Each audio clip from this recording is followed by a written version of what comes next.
అబ్బా! ఏముంది కృష్ణానది ఒడ్డున బుద్ధుడి విగ్రహం. ఈ లొకేషన్ అంటే ఎంత బావుందంటే అంత బావుందండి. నేనైతే 14 ఇయర్స్ బ్యాక్ వచ్చాను. అప్పుడైతే స్టార్ట్ చేస్తున్నారు.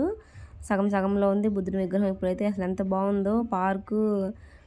ప్రతి ఒక్క చిన్న పిల్లలు గాని, పెద్దవాళ్ళు గాని చూడాల్సిన ప్లేస్ ఇది బుద్ధుని విగ్రహం అనేది. అసలు శిలలు చెక్కారండి. మామూలుగా లేవు. అంత చిన్న చిన్నవి ఎన్ని శిలలు చెక్కారంటే అవి చేసిన వాళ్ళకి హ్యాట్స్ ఆఫ్ చెప్పొచ్చు. అంత బాగున్నాయన్నమాట. లోపలైతే ఎంత చల్లగా ఉందో. నాకైతే అసలు ఆ ప్లేస్ నుంచి బయటికే రాబుద్ది కాలేదు. అంత బాగుంది. ఆహా! అసలు శిలలు చెక్కారండి. ఒకదానికి సంబంధం లేకుండా చెక్కారు. అసలు మైండ్ పోయింది నాకైతే అవి చూసేటప్పటికి. ఒకదాని మించి ఒకటైతే ఉంది శిలలనమాట. మీలో ఎవరైనా ఈ ప్లేస్‌కి వెళ్లారా? వెళ్తే కామెంట్ చేసి చెప్పండి.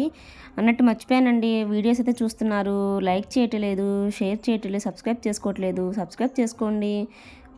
నాకైతే నా లైఫ్‌లో మర్చిపోలేని మెమొరీ అనమాట బుద్ధుని విగ్రహం దగ్గరికి వెళ్ళడం, అమరావతి వెళ్ళడం. నా 10th క్లాస్ అప్పుడు తీసుకెళ్లారు మా స్కూల్‌లో. మళ్ళీ ఇప్పుడైతే వెళ్ళాను నేను. గుడి దగ్గర నుంచి అయితే మేము ఆటోకి వచ్చామండి. 20 రూపీస్ తీసుకున్నారు గుడి దగ్గర నుంచి బుద్ధుని విగ్రహానికి. నది ఒడ్డునే ఉంది బుద్ధుని విగ్రహం. 4 పక్కల డోర్స్ ఉన్నాయి. వెంటిలేషన్ చాలా బాగా వస్తుంది లోపలికి. అసలు లోపల చాలా బాగుంది. ఇది లోపల ఏంటని చూద్దామని వెళ్తే అక్కడ ఏం లేదు.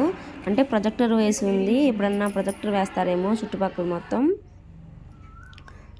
ప్రతి ఒక్క పిల్లలు, ప్రతి ఒక్క పెద్దవాళ్ళు చూడాల్సిన ప్రదేశం అనమాట.